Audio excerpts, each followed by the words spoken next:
So today I am going to be unboxing this Parkside Orbital air sander. I picked it up from Lidl and I'll be using it with my 50 litre Parkside air compressor, which I also picked up from Lidl.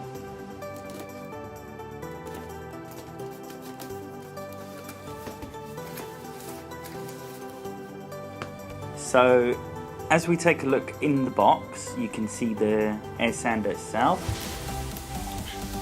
an extension hose, and what appears to be a dust collection bag, and a little spanner which I'm guessing is to use to tighten the disc. So I'm just going to connect the hose to the extraction outlet and attach the dust bag, and then I'm going to take it outside and try it out.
So all in all, it did do a pretty good job of sanding down, but I have to admit it did actually stop working after a couple minutes, and it turned out that the product was actually damaged, and I returned it and I managed to get a replacement.